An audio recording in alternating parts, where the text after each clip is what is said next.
sayın palamut karmaşalı. Yine kere sebeskette esena eser. Tupasel bola usalana yine but karşı kasıkladım.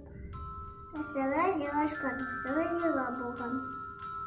Aşı batırga, o zaman bir şey kullanılır. Bu koşa kısım yaşında. Mesela giden sebeş de yok, tavuk da yok.